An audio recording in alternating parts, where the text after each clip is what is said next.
Oh,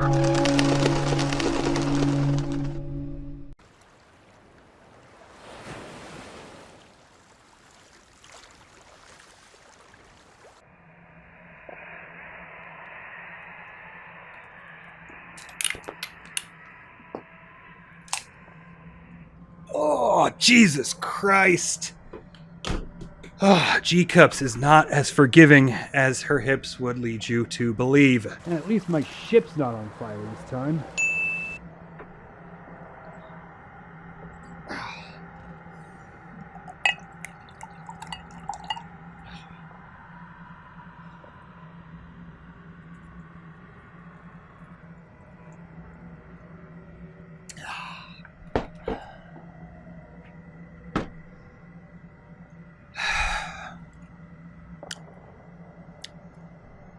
On February 10th of 2022, Blood West launched into early access, and I came across it the way I usually do.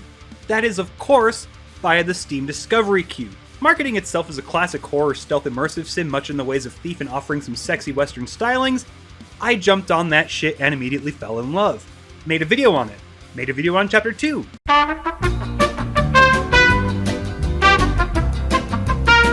That is to say, I purchased it, and the quickness I'm getting a video out is thanks to Hyperstrange giving me early access to the launch build, so the grain of salt doesn't have to be as big as I normally suggest. Broader point being, yes, I have 2 videos out already, but I'm once again asking for you to humor me, as I wanted this one to be a bit more of a full comprehensive look at the game so you wouldn't have to watch 3 entire videos just to get the skinny on one game. It's a stealth immersive sim in the same vein as Thief. It's a horror tale that takes strong cues from Undying. It's a tale of survival and looting with such satisfying inventory management from the likes of Stalker and Resident Evil 4. It's got a lot of DNA it's drawing from, and hands down what they craft is my game of the year. And I say that in a year which gave us one of the top 3 Zelda games in my opinion. So it's absolutely goated material as far as I'm concerned. So, barring any expansions released down the line and the obvious streams of the game I will be doing later, please join me in my self-indulgence one last time as we look at the full release of Blood West. This land is cursed.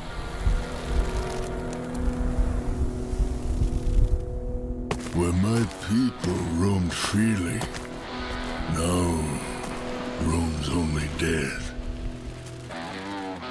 It came with the white man on his iron horse.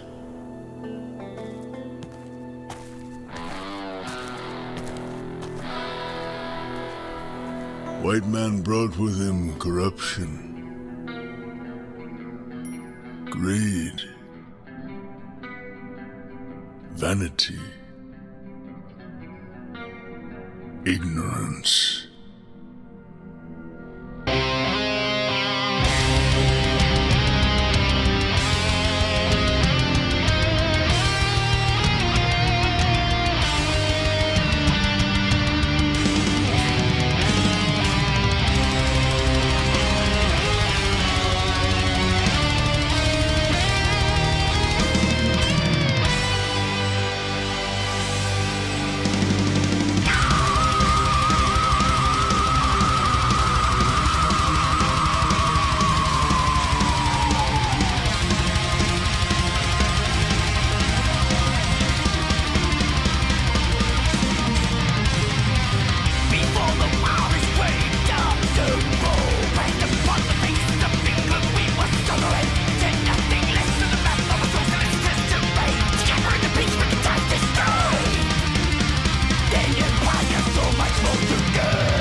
Was the gold cursed, or like the Aesir before us, were we cursed with its lust, and giving in brought our doom upon us? Was it always here, or did we simply bring it with us, forgotten and left behind on salt-burned ships to commingle with its newfound kin? Or maybe that Smith fella had the right of it, and Lucifer just got tired of us spoiling Eden. Any who could say before sealed their lips, none who learned any more had lips to tell. Just gaping jaws housing a congress of spiteful daggers, a rectus microcosm of what lay beyond mortal reckoning. The wise just don't seem to matter as much when they clamp down on your neck. Man, you are just an absolute downer. You know that?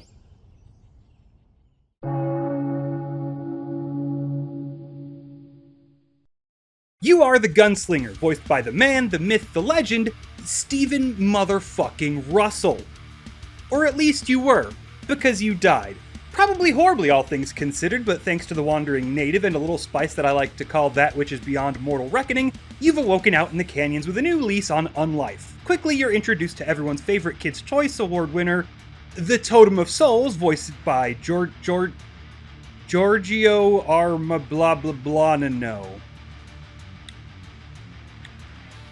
He's a spoopy spirit, inhabiting a skull on a stick, and he's here to guide you on your way through the cursed waste so that you can get to the root of all this evil. And by guide you, I mean he's gonna tell you what to do, what you're gonna do, and where to do it, because you're a walking corpse, and what the fuck else are you gonna do? Open a checking account? I don't fucking think so, so maybe just do what the weird skull says. First following is a short little tutorial crawl through some caves as the player is familiarized with the core mechanics they're going to need to understand, those being stealth, detection, healing, and sneak attacks. The game is only going to expand wildly from here on out, but it's a very small and directed set piece to help make sure the player understands the core foundations of the house they're about to build. Afterwards, the player is slapped down into a portion of the game I think is quite ingenious. You're given free reign of the world and you're told by the totem where to go. You can get a side quest from the shaman, explore some early mines, or you can fuck off into the desert and be pissy about how you don't have a bank account. The mine is a relatively safe and early game way of getting the player into practicing their stealth in the spelunking and dungeon crawling settings that they will find themselves in, with very few if any shooty boys that I can recall.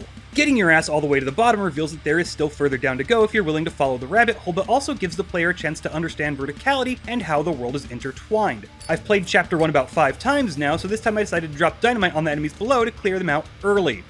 Good fucking times. Anyway, it's small if you don't really think about it. It won't register as much more than a chance to learn the mechanics and get some early loot and experience, but it's very meticulously laid out in a way that can help teach the player the absolute limits of the core systems at play and how easy it is to remain stealthy even if in many games they may consider you in plain sight. It's simple, but it sets expectations and brings the player back to really understanding that they're in a true classic stealth game. If it looks like you can hide behind it by the skin of your teeth and a prayer, you can, but always remain alert and ready to bug out. Great little area. The other area, the old burial site the shaman sends you to, is a much smaller romp, quite literally like 4 or 5 enemies between you and the other side. However, the other side offers the player a chance to cross a bridge into an area reserved for later in the chapter. Going to the fort later is pretty much a suicide run head-on for players who are new to old school stealth, but if they remember this cave, they'll have a much easier access. It also grants the chance for early access to some extra loot. A simple fact of game design is you can't tell players everything directly, and if you can, they won't even absorb half of it. The more reading they have to do in tedious Ramirez, get to Burger Town and fetch my debit card, they'll just resent it and all the lessons will go in one ear and out the other. But when you just need to teach the player the intricacies of the core mechanics and what to expect, you can etch those lessons into their mind permanently simply by creating a play place to learn the lessons they need. Information and conclusions you come to on your own stick with you better than information you are blatantly told, and if you can just use loot at the end of a hallway to teach a simple mechanic without ever telling the player anything, you're on a really good track. So you know you're on a damn good track when you can teach the player the full scope of what to expect going forward and how to navigate it all with just 30 minutes of dicking around in the dark. And that's an incredibly powerful tool to have in your utility belt next to your back credit card, because once that is out of the way, that's when you get to expand. And the quicker you do, the more you can expand. So if you've got a roughly 20-hour game, 30 plus for 100%, and you can knock all of that out of the park in the first half hour, we're kind of in for a hell of a ride.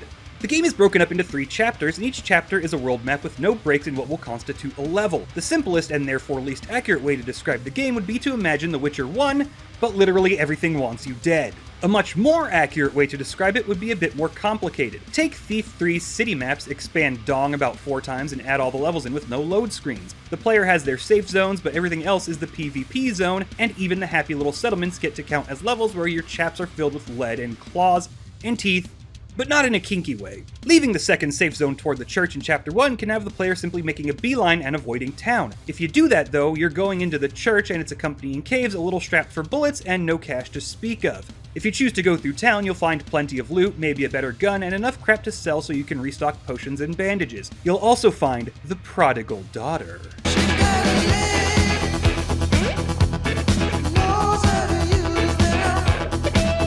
Step on me, mommy.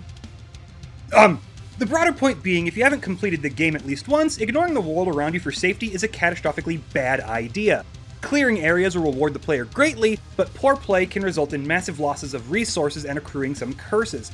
However, being that it's so early in the game, it's very close to your safe zone and is almost dead center in a fuck-off barren desert. So if you fuck up too bad, you have plenty of space to flee and let the heat die down before returning to try again. In earlier stealth games, you didn't have the luxury, and instead had to learn the map far more intimately, and had tools to temporarily throw enemies off pursuit. Tools like those would certainly be helpful to the player in this case, but they would otherwise be overkill in a setting that lets the player just bug out the moment their soul leaves their body, because they put 2 golden shotgun rounds into a Wendigo's face and it just looked at them like they're the ones who fucked up. It was me. I'm the one who fucked up.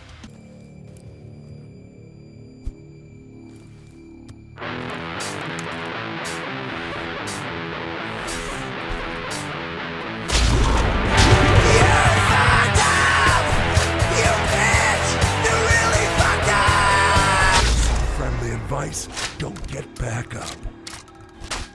Point of all that crap being, the world is large and open and gives you multiple options to tackle objectives, points of infiltration and egress, and an ever-present backdoor for last-ditch efforts to salvage a run, as dying doesn't just build up curses, but gives slain enemies the chance to respawn. Not all enemies will respawn every time you die, and it can take up to 3 deaths for an enemy to get back up for another bite at the asshole. Traditional level design in this way is still very noticeable, but it's just ambiguous enough to not fall into classic paths of traditional linearity. The town to the church to the underground can be one huge endeavor for the player, or they can take on town, snag the decapitator from behind the church, empty their loot, and then tackle the church with their new fuck-off sawed-off shotgun. That's roughly how the game is laid out. I'm not smart, and I'm doing the best I can here. It's not open world, but it's not broken down into old school levels. It creates smaller worlds that feel like open worlds, and for the most part give the player the ability to carve out their own paths and decide when they want to tackle side content or just go looting.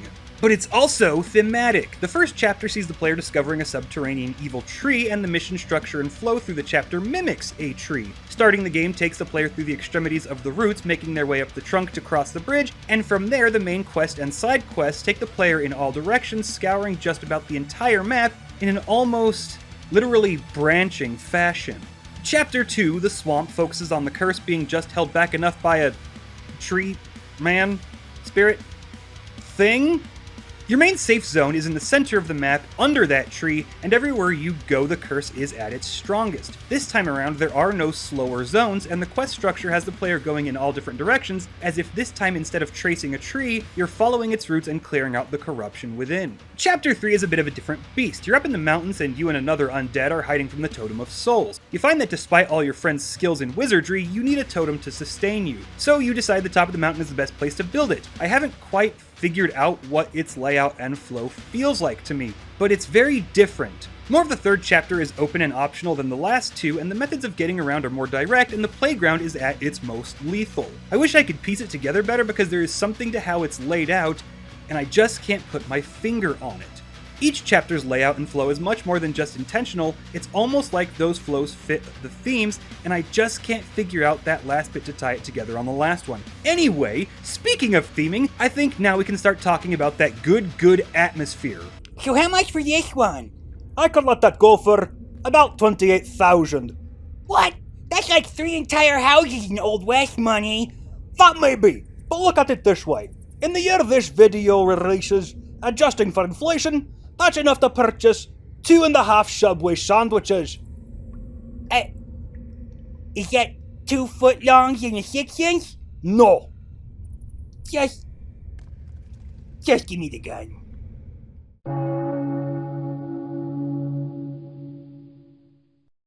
As everyone's best friend Johnny Powell would say, the darkness, Jackie.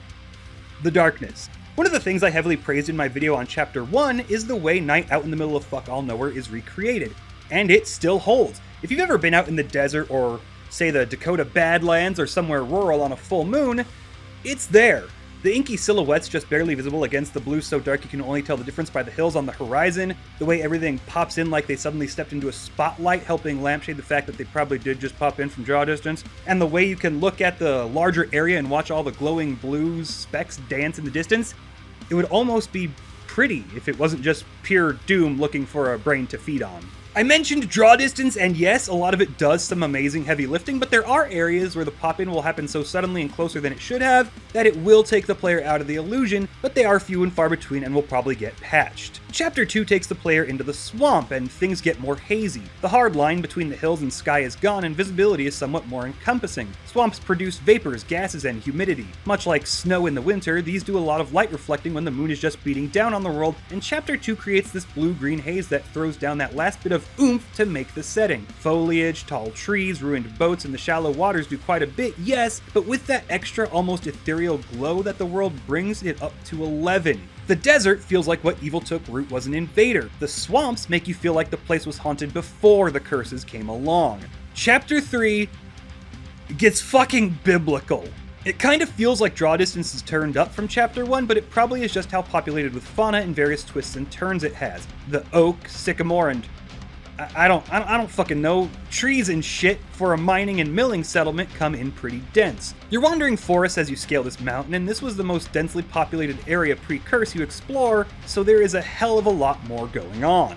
There's no general haze, and you have a lot more you're looking at all times, but then you just have this massive swarm of flaming skulls in the sky, ponds of blood with nightmare snarks spitting at you, skinless women wandering around talking like the old gray lady, and even some shakeups in stealth, and that's before the Predator shows up with his buddy, the bear that fucked Babylon's shit. Whatever the hell happened? Here is where it happened worst. The toughest, most hateful enemies, the densest hordes, fucking demons roaming the earth, the corpse of a giant, madness in its purest forms, 1,000 years of darkness. Fucking Revelations shit. And in the middle of it all, a circus. A circus where I shot a dude in the head and he survived. But unlike what normally happens, he ran away. Thought that was a bit weird, but at least he didn't aggro, so I just went back to looting. And that's when I heard something, turned around, and saw a two-headed fucking bear bolting out of the big top straight at me to fuck my day up. I shot a man in the head and he went and told his apocalypse bear. It wasn't the first time my soul left my body on this playthrough, and it definitely wasn't the last. Enemies will generally follow a theme of chapter. Chapter 1 has the risen dead, their cousin the newly risen birdmen, who are your first shooty boy, melee, miners, CIA bugmen, the prodigal daughter.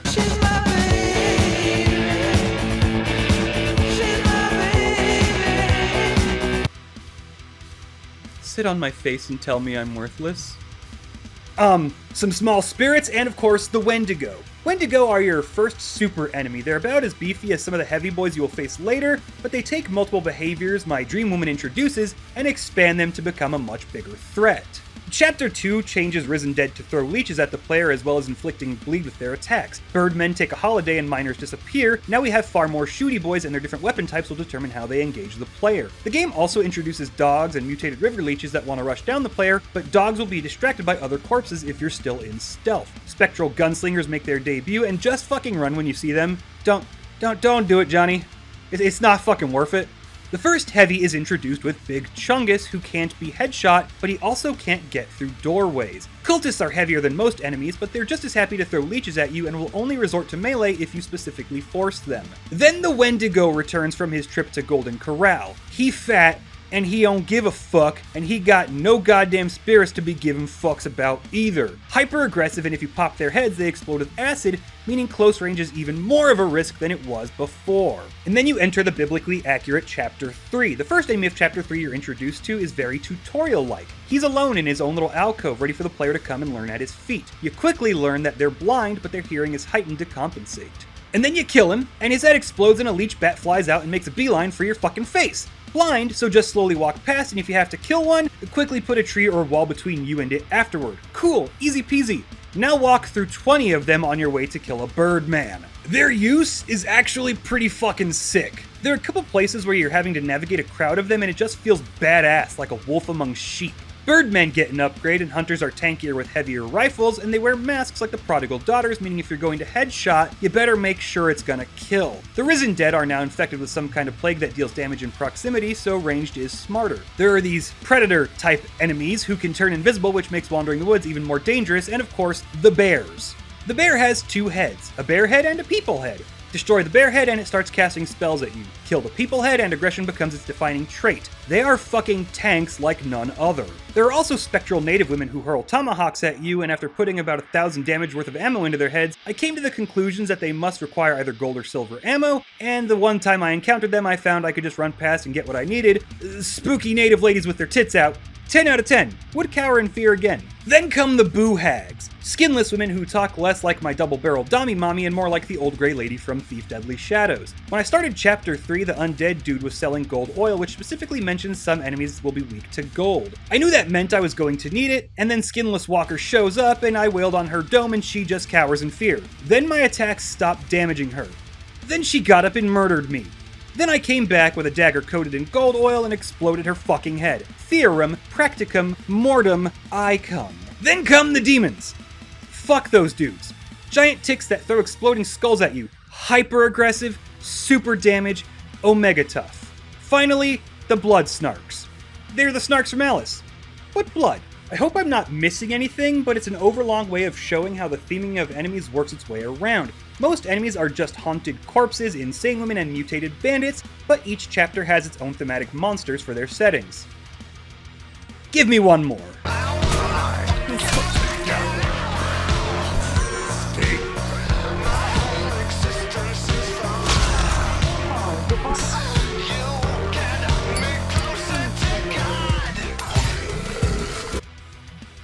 Just take all of my money and half of everything I own.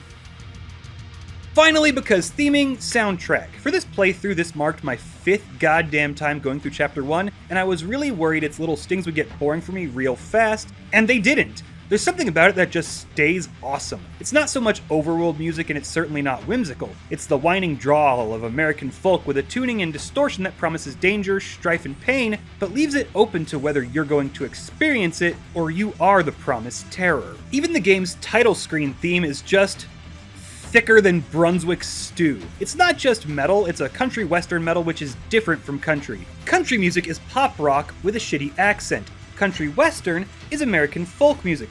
I know, the only music I talk about on here is black metal and Duran Duran, but I've got layers. I promise. Anyway, even the title screen has this heinousness to the adventure it promises, and I fucking love it. Ivory Tower soundworks are absolutely fantastic, and their range seems to be limitless at this point. And what would American folk music plus distortion be without a theme song by Dallas-based western punk and metal band Ghoultown? Yes, I know who they are. Yes, I know, it's not Let the Devil In or New Moon on Monday. I listen to more than 2 bands. No, I will not provide proof.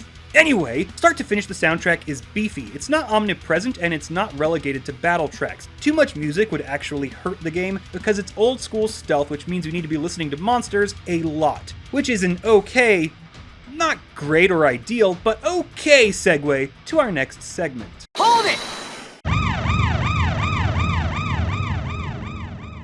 What's up, ladies and gentlemen, it's your boy Dripping Yellow Madness, barging in to really get down to the nitty-gritty and talk about one of the biggest aspects of the game. No, we're not talking about the spooky sexy, but instead we're going to take a moment to harp on about sound design. It's more than just specific sound effects you pick or any Foley work you do. Sound design is a key factor in really immersing the player into the game. And most of you know that. You get that. We've been here for years, and I'm not just talking about various effects for how walking sounds in different settings or on different floors, or the way you can listen to people jabber on about how their mommy milkers are just so tender, and if Necro just comes out and gives a little suckle, he certainly won't get a face full of buckshot. Yeah, it's great listening at a wall for the direction the echoing footsteps are going so you can make your move, but it gets a lot deeper than that. Some dude once said that music isn't just the notes you play, but what comes between the notes you play, and I'm a big dum-dum, and I don't know what the fuck that means, but I'm going to apply it to stealth games. Stealth games are more like doom metal. Not Doom the game, the genre. Yeah, there's going to be a lot of slow and hanging notes, but what is important is when that note is hit. Who is awoken by the horse's grazing? Nobody. But who wakes up when the horse stops? Everyone. Yeah, it seems silly to say that a game about what's quiet means the loud is far more important, but just follow me here. You get it. Sound design for a stealth game is absolutely phenomenal here, but we aren't just playing true cult classic stealth, we're playing true cult classic stealth with guns. They're the biggest options you have. The burn the fields and salt the earth options, and when you have to go loud, you want it to be loud. You want it to sound like the damnation of man cult promised, and they nail it pretty damn well. Guns sound heinous, like they're the last resort option, even more so than dynamite.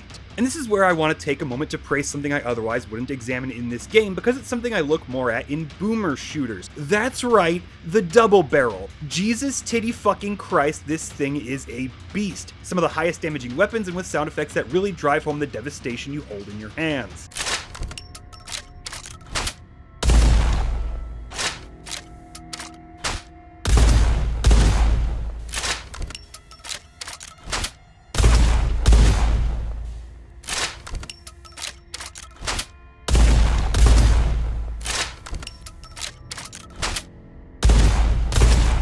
It's not just apocalyptic hillbilly justice, it sounds like a Mack truck hauling 20 tons slamming into another Mack truck at 90 miles per hour. Very few boomer shooters even make it feel that powerful, and in a game in which sound is so key, you gotta put that oomph behind it, and hot damn, these just might be my favorite double barrel sound effects. That's it, fuck off back to your regularly scheduled bullshit and stupid fucking puppets. Hey, buddy! Oh, hey, stranger! How can I help you? Just blew into town on the lam from the cosmic forces tugging at my leash. Need a place to lay low for a while, you know? Oh! Well, I guess now is a good time to mention that, I'm not a bartender. What? Yeah, I'm actually a possessed bear that was brutally experimented on by scientist wizards, enslaved to a patron demon of hell. Now that I've got your scent, I'm basically gonna hunt you down for eternity, ensuring that you never know a moment's peace. Ha! That's a good one! Anyway, can I get a whiskey? No! But I can give you a 30-second head start. I hate it here.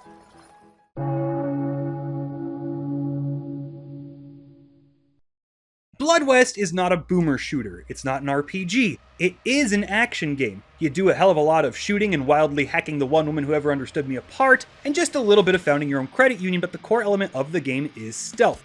Preparation and setup is far more important than what specific ordnance you are packing. You want those big numbers, yes, but when a screamer blindsides you, you want a shotgun more than you want a buffalo rifle. When you're crawling through infested caves, you want the silent options more than the quick and loud ones. And when the only thing standing between you and your objective is an entire flock of the biggest, nastiest boys, you want a plan. You want to level up and have a skill sheet to fill out, and your numbers and abilities make you just as big a menace as whatever the game can throw at you, but they will always hit harder than you in a straight-up fight. One of the core elements to stealth is the balance of power. Your enemies have buckshot, flaming doom, and vicious claws that can shear a man in half. They come with thick pelts that deaden your blows, and exude pestilence to keep you away. But you are a man, and your adaptation is fire. In stealth games, thought, planning, and a little bit of improvisation are key. I can pop a head from 20 meters all day, but sometimes instead of exploding, that head gets pissy about it, so I need to either follow up or get the fuck out. Many enemies go down in 1, but just as many go down in 6, and I am going down in 2 every single time. Make no mistake, this game starts off pretty tough, gets hefty in Chapter 2, but it wants to absolutely whoop your ass in Chapter 3. Chapter 1, you can become you-law and be nobody's bitch. Chapter 2 is like Batman having to invade the League of Shadows hideout, but by Chapter 3, you're a titanium lion and you're about to be handed a howitzer, but that's all you've got against an army of universal soldiers, but they used gorillas this time. So, stealth. On the bottom you have your bar filling up to indicate how soon until you are detected. If you see an ear, it means they can hear you, and if you stop moving the bar will go down. But if there's an eye, they can see you, and you have to break line of sight for that bar to stop filling. I didn't notice if certain floor types are louder. They make different noises, but I mainline stealth upgrades, so I don't know if louder floors make you easier to detect. I do know jumping or landing makes the bar jump and how much it fills, so if you have to jump,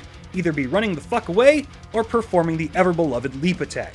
Your arsenal of weapons come in two varieties, the stealth option and the loud option, but this isn't always as clear-cut as it seems. An axe to the dome from stealth caves craniums with the best of them, but it seems to attract enemy attention more than a knife to said dome. Enemies can be within sight and earshot, but that doesn't guarantee that they'll be attracted to the sound of gunfire. So you may have a couple of the blind boys closer than you're comfortable with, especially since they have better hearing, but may come to find that you can take pot shots without alerting them closer than you think. Lever action rifles, revolvers, lever pistols, shotguns, sawed-offs, and two kinds of large caliber rifle make up your booms. Your silent ranged weapons come in the form of bows and crossbows, but your choppers are made up of a couple daggers, axes, tomahawks, and sabers. Tomahawks actually bridge the gap and can be carried in stacks of 5, with the heavy attack hurling them at an enemy. But what would a small array of weapons be without relics and special weapons? Special weapons are obviously one of a kind and will have special abilities. The Decapitator shotgun is a sawed-off that deals extra damage on a headshot. The Living Vines is an axe that improves stealth. Guns that have cumulative bonuses, or a tomahawk that regenerates when thrown,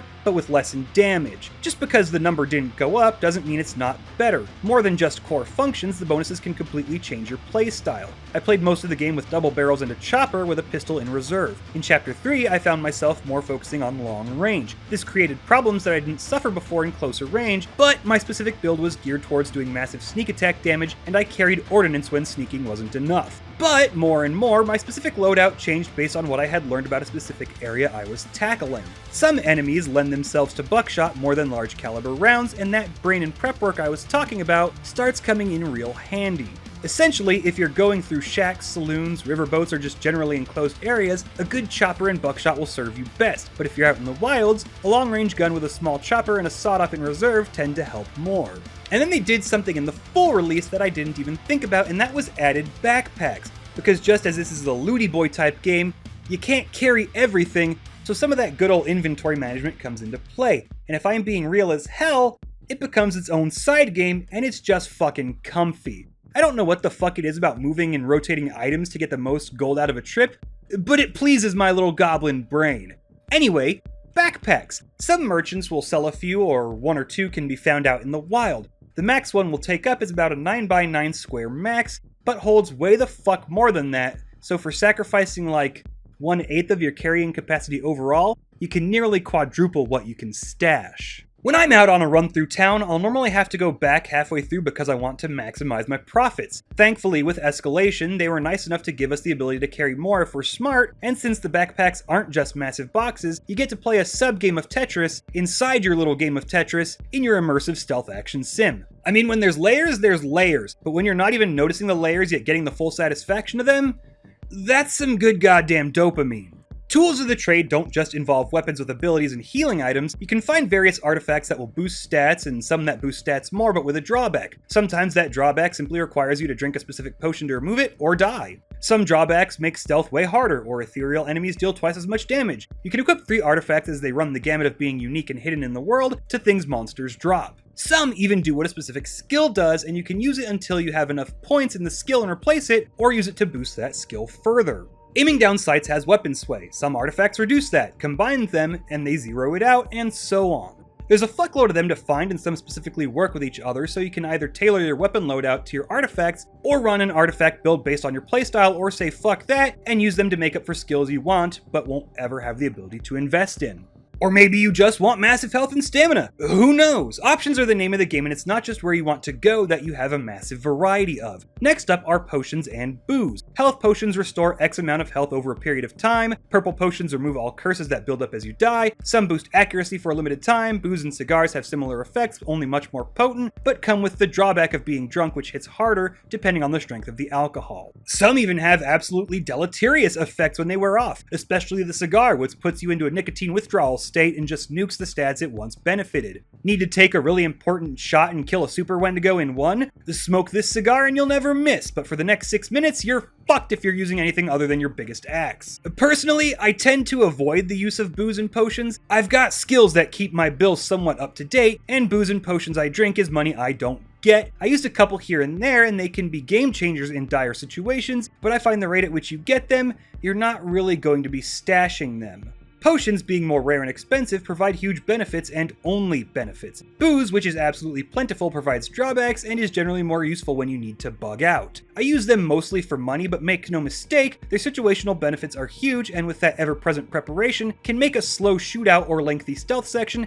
into just walking past your enemies whistling Dixie, or a mosh pit slasher flick and you're the immortal death machine. But what if I told you of forbidden knowledge, of secret skills passed down and artifacts blessed by the 8 drunken gods, techniques and tools that turn those bug out and situational options into the cornerstones of a build and style? Would you seek this knowledge? Would you join me Saturdays at 10 p.m. Central in my quest to uncover them myself? Or would you just say I sound so high right now? Level design, as I have stated, comes in spelunking and town exploration. Exploring towns and forts is something you tend to have to take a hell of a lot more carefully, as even indoors, it's far more open to enemies being alerted to your presence, and often will alert even more enemies. Caves have this possibility as well, but the true threat of the entire squad coming down you is oftentimes far lessened, as tight corridors are where your character thrives. Isolating enemies and caving their skull in becomes a lot easier. So much so that in Chapter 1, if you complete the totem's side quests, he informs you of a side path to the boss that lets you take out up to half its health bar before you fight it. This sees the player crawling down tight caves filled to the brim with enemies. They give you plenty of alcoves to avoid their detection, and you can always throw rocks to distract them, but the enemies in this cave almost always start facing away from you. And when I'm crawling through caves filled with enemies and they have nowhere to run, I always like to take my biggest two-hander, turn on some Dio, and absolutely Shrek that which bumps in the night. My sight.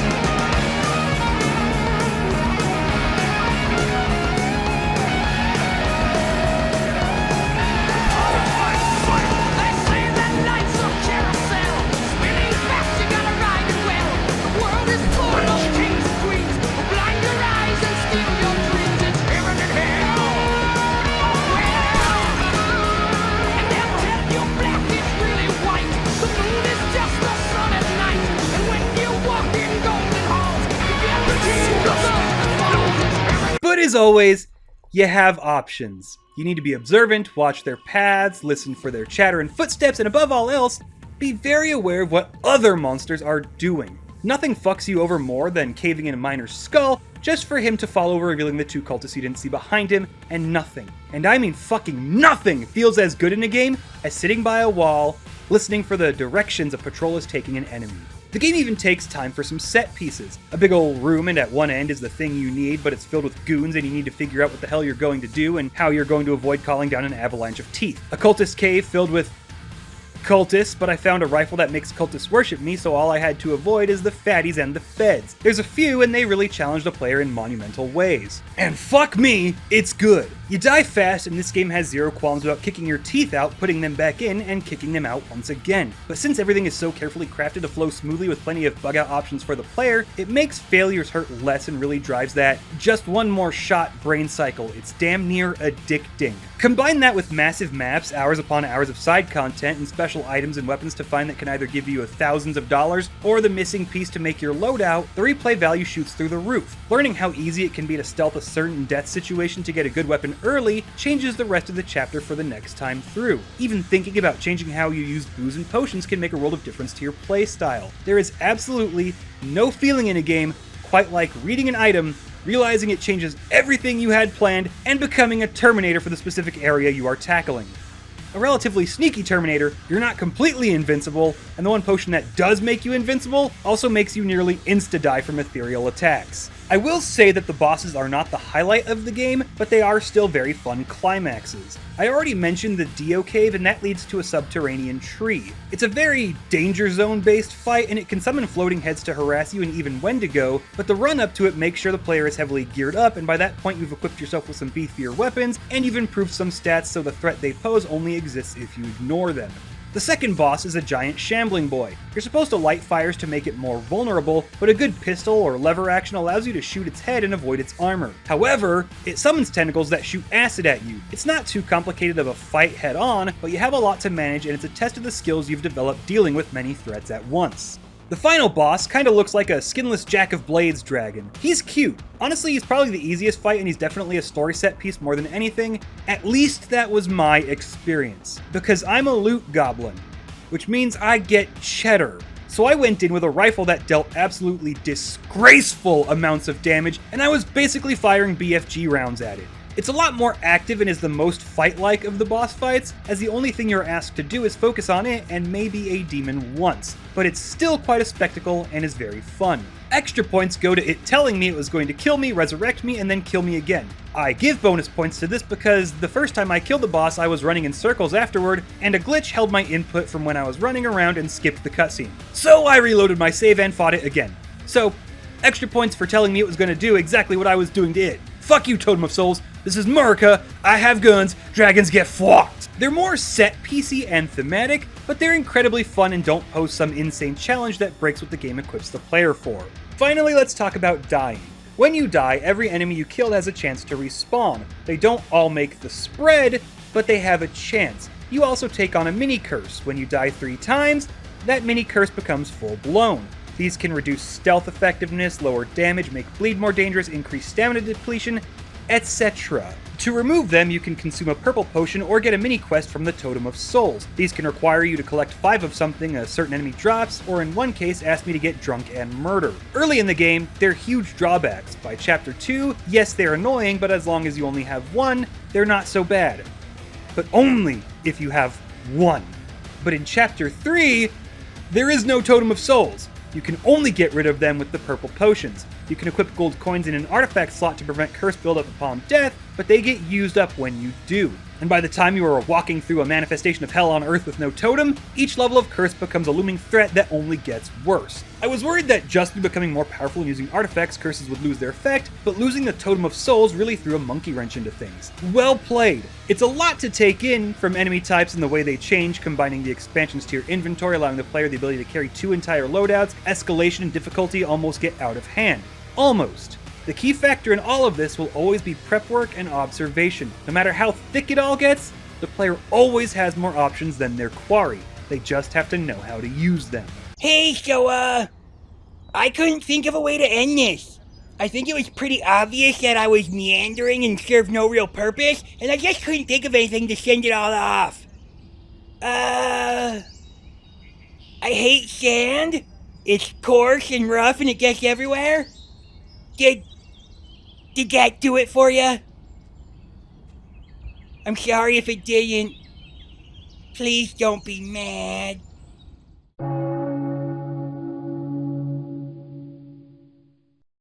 So here we are, an undead gunslinger, puppet to forces beyond our comprehension. A talking cow skull has asked us to help clear the evil that has infected the land, and it's unclear just where it all came from. We find specifically cursed gold. We find evil that has always been here. We find the totem was evil all along. There are no answers to the cosmic whys, only duty and a leash. But along the way, we meet a small cast of colorful characters to brighten up our day, and in turn, maybe we can help brighten up theirs. Along the way, we find journals detailing the days leading up to the calamity and a few days after. We meet a little bandito, a lady with bouncing bountiful breastises and a cursed mask, and yeah, we know exactly where that's going. A little feral child and a priest of Nurgle. The Nurgle priest tells us of a super miracle cure and asks us to find it. It can also free Booby Lady from her curse, but there's only one. We choose Annabelle. Grandfather Nurgle already blessed this fake priest, and if he doesn't like it, well, charlatan less, fuckface. There's a man of science who can help us, and we even get to meet a skinless lady our zombie companion wants to marry. They're not super deep in their stories, aren't super compelling, but they are good enough and presented well enough in the context of the game that they are a welcome break, a breath of levity, and a fanciful addition to the game. Far more than serviceable, they play a nice enough part that the game would sorely miss if they weren't a part of it. It adds the extra layer of how different curses and monsters affect the world, and shows how much of it can be brought on by ourselves. Chapter 2 ends more doubtful than Chapter 1 does, and it's becoming clear that the Totem of Souls isn't just nebulous in his goals, we might be a pawn helping him usurp a throne or two. And then, yarp! Grigori Marshmaragano was a bad boy all along. Lucky for me, loot goblin, super powerful rifle, fuck that guy. But this isn't just some Western horror game. We won, but he's still alive. Towering over it all is the totem, and he is naked. Dancing, his cruel claws lively and quick, and now in double time slaughtering the ladies, huge and red and skinless like a dragon. He never sleeps, he says. He says he will never die. Blood West is the video game take on Blood Meridian that Red Dead Redemption 2 failed to give us. It's a perfect grasp of, expansion on, modernization to, and mastery of what Thief gave the world, even if the differing levels of Shadow didn't get to come around this time. It takes elements from dangerous scavenger games like Stalker and melds them incredibly well into classic looting elements. It takes a very Clive Barker-esque humor to its horror. Its enemy designs are beautifully horrifying and sometimes just downright sexy in their freakishness. It's hard. It's not afraid to absolutely whoop the shit out of you, but through leveraging everything at your fingertips and flexing that brain meat that elevates you above beast, you feel apocalyptically powerful. Its art style, atmosphere, and how darkness is used and displayed is downright gorgeous. It inspires terror, curiosity, and a drive to just keep stabbing back at the monsters. Blood West is easily one of my top 5 games of all time. I'm the Necroswanson, and you can go fuck yourselves. Can't remember who I am, I'm never gonna rest. Life is but a curse in this hellish bloody west. There's a barren